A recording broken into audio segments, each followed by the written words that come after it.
ஏன் ஒவ்வொருவரும் கோடிங் கற்றுக்கொள்ள வேண்டும்? கம்ப்யூட்டரை இயங்கச் செய்கிற கோடிங் எனப்படும் புரோகிராமிங்கை ஒவ்வொருவரும் கற்றுக்கொள்ள வேண்டும். இந்த கோடிங் உங்களை சிந்திக்க வைக்கும் என்று ஆப்பிள் நிறுவனத்தின் தலைவர் ஸ்டீவ் ஜாப்ஸ் 1995 கூறியுள்ளார். Everybody in this country should learn to program a computer because it teaches you how to think. Steve Jobs in 1995. Steve Jobs believed everyone should learn this one and only skill. It is an essential skill we all rely on every day of our lives. Steve jobs என்ன கூறுகிறார்? கம்ப்யூட்டரை இயங்கச் செய்கிற coding எனப்படும் programming வித்தையை இந்த நாட்டில் உள்ள ஒவ்வொருவரும் கற்றுக்கொள்ள வேண்டும். மேலும் இந்த கோடிங் உங்களை சிந்திக்க தூண்டும் என்று கூறுகிறார். அவர் சொன்னதில் கூர்ந்து கவனிக்க வேண்டிய விஷயம் 1, இது நாட்டுக்கும் நல்லதுன்னு மறைமுகமாக சொல்கிறார். 2, கோடிங் உங்களை சிந்திக்க தூண்டும்னு நேரடியாக சொல்கிறார். இது உண்மையா? வாருங்கள் முதலில் ஸ்டீவ் ஜாப்ஸ் வார்த்தைகளை ஆராய்வோம். நாம் நமக்கு தெரிந்த சினிமா வழியாக இதை புரிந்து கொள்ள முயற்சிப்போம்.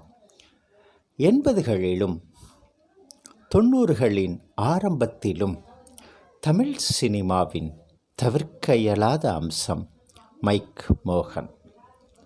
படங்களில் ஏழையாக இருப்பார், படித்திருப்பார். ஆனால் படித்த படிப்புக்கு ஏற்ற வேலை அமையாது. பெரிய நடுத்தர குடும்பத்தில் நிறைய அக்கா தங்கைகளுடன் பிறந்திருப்பார். வாழ்க்கையோடு போராடுவார். வாய்ப்புகள் இருக்காது அல்லது குறைவாக இருக்கும். சரியான வாய்ப்புகள் அவருக்கு அமையாது. ஒரு பாடகர்னா இப்படித்தான் இருப்பார்னு பாடகர்களுக்கான இலக்கணம் கிராமரோடு கிளாமராக மைக் வைத்து பாடுவார். கலர் லைட்டுகளுக்கு மத்தியில் நடுநடுவே தெற்றுப்பல் திரிய சிரிப்பார். பெரும்பாலும் சைக்கிளில்தான் வருவார். அழகான ஹீரோயின்களுடன் டூயட் பாடுவார். ஆனால் கிளைமாக்ஸில் வாய்ப்புகளற்ற இளைஞனாக, வேலையில்லாத பட்டதாரியாக, காதலியை கரம் பிடிக்க இயலாதவராக, சூழ்நிலை கைதியாக நம் நெஞ்சங்களை உறையச் செய்யும் அபார நடிப்பு மைக் மோகனுடையது. சூழ்நிலை கைதியாக ஒரு ஹீரோ அடங்கி போகும் அளவிற்கு மிக மோசமான ஒரு காலகட்டம் அந்த படங்கள் வெளிவந்த காலகட்டம். மைக் மோகனின் நிலை இதுவென்றால், இன்னொரு புறம் காதல் இளவரசன் கமல்ஹாசன். தையனத்தக்கா தான தந்தன தந்தானாம், சிப்பி இருக்குது முத்தும் இருக்குது திறந்து பார்க்க நேரம் வந்தது அப்போது என ஹீரோயினுடன் காதல் மனதை திறந்து பார்த்தாலும் 15 ரீலிலும் வறுமை வறுமை வறுமை, வறுமையின் நிறம் சிவப்பு என சாக்கடையில் விழுந்த ஒரு சிவப்பு ஆப்பிளை கழுவி தின்னும் அளவிற்கு பசியின் கொடுமை, சொல்ல ஒண்ணாத கொடூரம். இத்தனைக்கும் அந்த படத்தில் கமல் கேரக்டர் மிகவும் திறமை வாய்ந்தது. அறிவு ஜீவி, உள்ளூர் அரசியலிலிருந்து உலக பொருளாதாரம் வரை இடது வலது மையம் என அக்குவேராக அலசி விவாதிக்கும் உலக நாயகன். ஆனால் தன் தகுதிக்கு ஏற்ற வேலை கிடைக்காமல் 16வது ரீலில் ஒரு அதிரடியான முடிவு எடுப்பார். தமிழ் கதைதான் என்றாலும் கதை நடக்குமிடம் இந்திய தலைநகராம் புதுதில்லியில். மும்பை புதுதில்லிகளிலேயே வேலையில்லாத பட்டதாரிகள் அதிகம் இருந்த காலகட்டம் அது.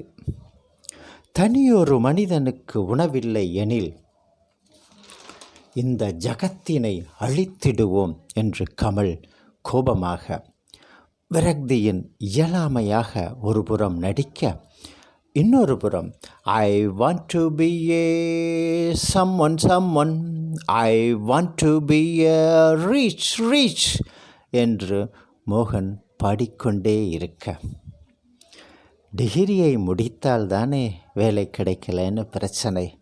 அதனால் நம்ம அதர்வாவோட அப்பா கனத்த இதயத்தோடு கடைசி வரைக்கும் காலேஜ் ஸ்டூடெண்ட்டாகவே இருந்துட்டார்.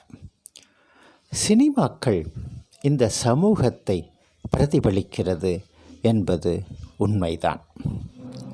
அப்போது வந்த திரைப்பட காட்சிகளும் அந்த திரைக்கதைகளும் அந்த படங்கள் வெளிவந்த அந்த காலகட்டத்தையும் நாட்டு நடப்பையும் அப்படியே பிரதிபலித்தன என்பது உண்மை. இப்போது இருப்பது போல அப்போது சந்துக்கு ஒரு இன்ஜினியரிங் காலேஜ், பொந்துக்கு ஒரு இன்ஜினியரிங் காலேஜ் எல்லாம் கிடையாது. ஆர்ட்ஸ் அண்ட் சயின்ஸ் காலேஜுக்கு படிப்பதற்கே டிஸ்ட்ரிக்ட் விட் டிஸ்ட்ரிக்ட் வந்து படிக்க வேண்டிய சூழல் இருந்தது.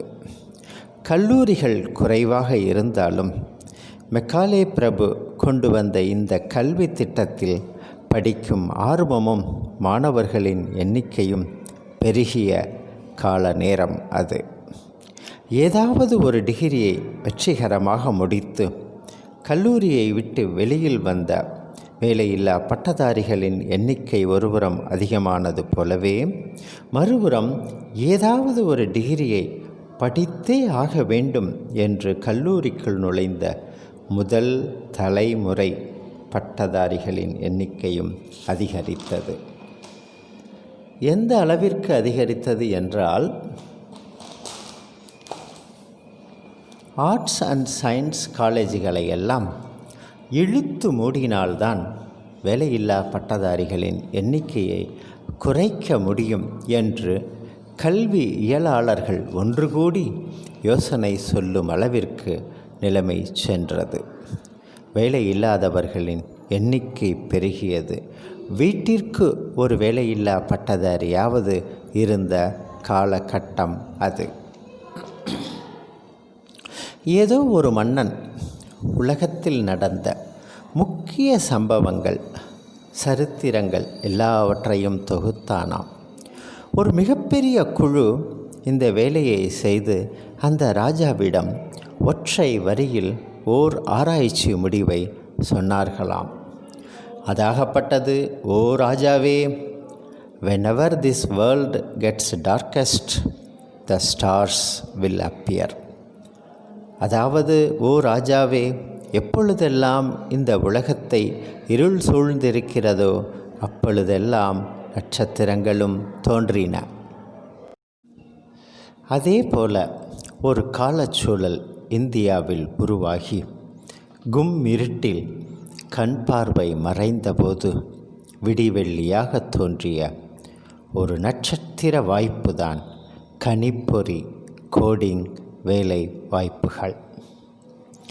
பிஎஸ்சி பாட்டனி ஃபிசிக்ஸ் படித்தவர்களெல்லாம் கணிப்பொறியாளர்களான காலம் ஒன்று வந்தது. ஒரே இரவில் வாய்ப்புகள் பெருகின. எதிர்காலம் மிகவும் பிரகாசமாயிற்று. கோபால் படிங்க, சி படிங்க, ஃபாக்ஸ்பரோ படிங்க. நீங்கள் கம்ப்யூட்டர் படித்தாலே போதும், உங்களுக்கு வேலைன்னு சென்னை, மும்பை, பெங்களூர், ஹைதராபாடுன்னு நமது இளைஞர்கள் மைக்கை கீழே வைத்துவிட்டு கிடைத்த ஏதோ ஒரு ஆட்டோவில் ஏறி ஆங்காங்கே போய் செட்டில் ஆகினர். அப்படித்தான் அமெரிக்காவிற்கும் சென்றனர். இங்கிருப்பவர்களெல்லாம் கடல் கடக்கலாமா கூடாதான்னு பட்டிமன்றம் நடத்தி கொண்டிருக்க அங்கே சென்றவர்கள் Y2K ஜாவான்னாங்க, PHPன்னாங்க, இடையிடையே ரெசஷன்னாங்க, லே ஆஃப்னாங்க. ஆனால் எங்கேயோ போயிட்டாங்க. மைக்ரோசாஃப்டில் இந்தியர்கள் 43% ஒர்க் பண்ணுறாங்க, நாசாவில் 37% ஒர்க் பண்ணுறாங்க. அங்கே இத்தனை பர்சன்ட், ஜப்பானில் அத்தனை பர்சன்ட்.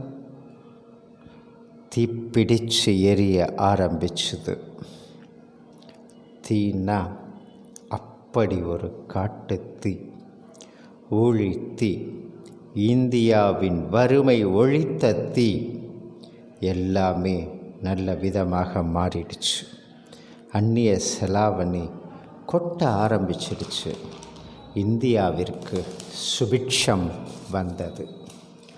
உலக அளவில் இந்தியர்களுக்குன்னு ஒரு மதிப்பும் மரியாதையும் கூடுச்சு.